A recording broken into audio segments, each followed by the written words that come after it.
Hey, what's up guys, Mudded HD here, and welcome to episode 71 of my journey to the top series. And in the previous episode, we had a goal of the season. It was an absolute brilliant goal by Benzia, an absolute cracker, and possibly one of the best goals that has been scored in this series. And damn, it was a good one, but we did unfortunately not win that game. We did go out to get a draw against Chelsea, but oh my god, that was Wayne Rooney-esque against Man City, so very, very happy with that goal. But anyway, we got lots of transfer stuff going down.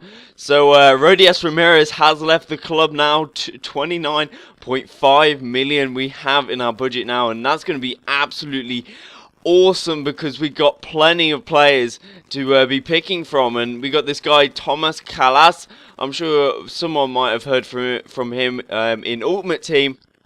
But he has a very good physical ability as well as defensive ability as well. I do want to look at the defense as well as how fast they are, because really they need to be able to tackle before they can run.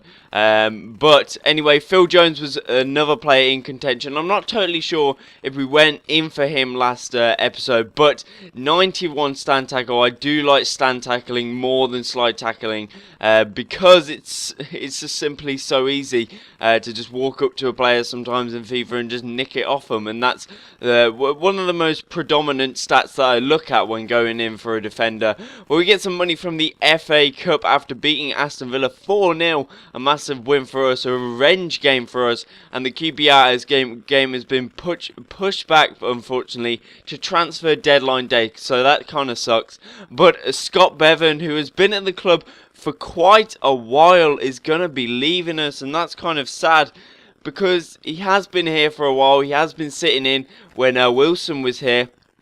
But it is about time that players went and players came in, because I think we need to have a bit of a more fresh face on the squad maybe. And he's been absolutely brilliant for us. He hasn't really had a first team shot in the team because of Berisha being so ultimately beast, and really to see him go is going to be sad, and we're going to have to go out and find a replacement for him, because I can't just rely on Berisha to play in every single game.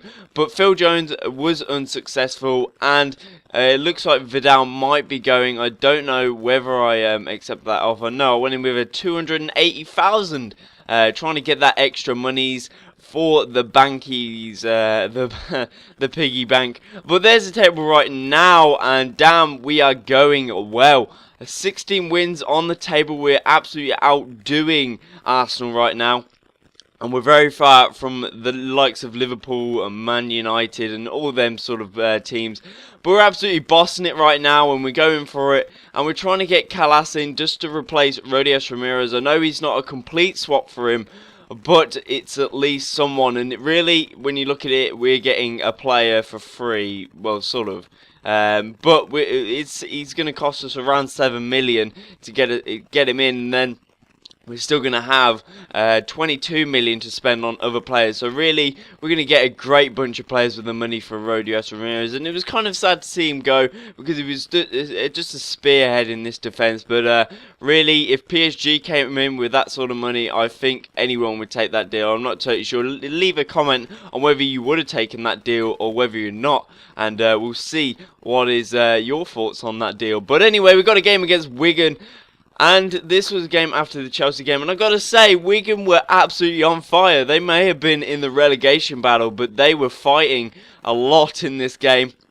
But we have the predominant Berisha pacemaker, and damn almighty, he just slots that one into Benzia, and he just puts that one home to put us 1-0 up now against Wigan. But they were not over. Of course, they have talent as well. Everyone has talent in their teams. It's whether they use it right. And oh my days, how did he put that header right over? Butland really didn't have a lot to save this game. This save here was pretty tasty. A nice foot save to deny Wigan another chance. But really, you guys have been saying I'm a brilliant player, but really, I've got to say that most of it's to do with the players themselves. They're absolutely amazing, and really, as I said in the previous episode, if I didn't have these players and play on Legendary, I would probably be dead every single game. So thanks to them, it's making me look like a greater player. So really, it's built up to that. So it's been a great series so far, but we have to complete the objective for the whole series, and that's to get to the top and win the Champions League.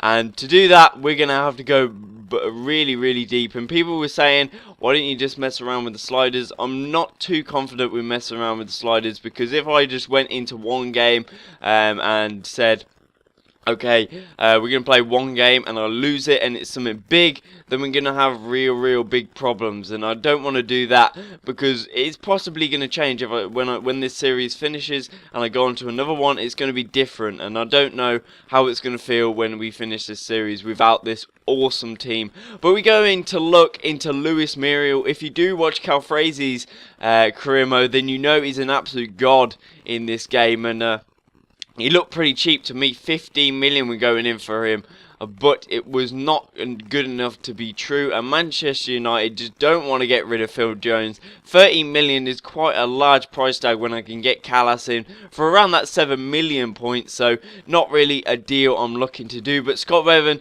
the 4.9 million deal has been matched by Norwich, and they've got a very good player there. He may have not reached the expectations and reached the high points of his career, but he will with Norwich. And Callas, he's still causing us trouble. His team, I think it's Velim or something like that, they still want more money for him, and I'm not surprised, because they just want to get more money in to get a better defender to replace him. But Luis Muriel, 26 million, and that's just not going to happen.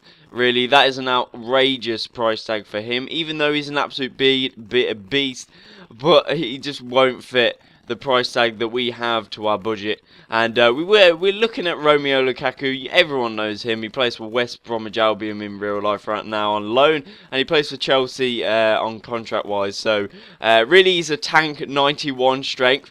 I don't know why I just don't go in for Akinfenwa, but he's probably not in this game. I probably should check that out. But he's a tank, and he's a great finisher as well. So I was looking to get Romelu Lukaku. He's at Fiorentina right now, and I was thinking 10 million might seal the deal. Always go below the asking price or the value price. You never know what's going to happen. When I went in for Christian Tello, I offered below the price, and I ended up getting in for a pretty cheap price. I was very fortunate to get him. So always start off low. They're not going to shout at you. They're not going to beat you up because of that. But anyway, we're going in for this guy, Jack Morgan, on the free agents list. 19 years old, 71. He's going to replace Scott Bevan, hopefully. And 4.2 million is going back into our budget. That's very tasty. But 10.5 million is the amount that we need to pay to get Callas in, and I was like, that's a fair deal, we'll take it. And really, to pay 13 million for Phil Jones was kind of outrageous, and he wouldn't have developed more than Callas as well. And really, I'm saving the money anyway for some other players that might be coming into the club. But Romelu Lukaku, they want 16 million for him, and I was like, I don't really have that much amount of money. I'll give you 12 million, and really, I wasn't really going to hedge my bets. I have a great striker in Pack as well on the bench right now, but I just want to get some safeguard really in the attack as well. If we do come across problems of injuries or players just not bothering to play well, then we have that sort of solution. But Hang Si-ho, QPR want him, and 27 years old. He has been with us since the very start. I think he was one of the first players that we signed, and I wasn't too happy about getting rid of him, so I put a 3 million bid on him. I knew QPR wouldn't go in for him, because you could get another defender like this guy here for the same amount of money. Munsa, he plays for Barcelona right now, and he's a great player that develops over time, and really a great youth player at the start of the FIFA 13 career mode. But we're trying to get him in just in case Hang Si-ho decides to leave. and wants to go. He does want to go, but it's kind of hard to let him go when he's been here for so long. And we do use him on occasions in FA Cup games, but he's still unhappy. And there you go, 16.5 million they want for him. And I was like, I'm not going to pay that sort of money for Lukaku, even though he's an absolute top-notch player. But QPR really just left it at that for now, and really left it. And I was just pursuing Mansour and trying Mainsia and trying to get him in the team, because he would be a great asset. He's got great pace and great defensive attributes as well. But after getting denied by Lukaku, I was going in for this guy, Akbar. And this guy, he had great pace, he has great dribbling ability, and you guys may know that I love the dribbling ability on FIFA and the features and mechanics in dribbling. But we were trying to go in for him. He looked like he was going to be a right cheap player for us, and there we go. We're going to go and accept that offer, 35 grand a week for you, Callas, and there we go. Oh my god, I can't believe that I'm getting rid of Hansi Ho to get Monsoya, but it is a pretty good deal for us.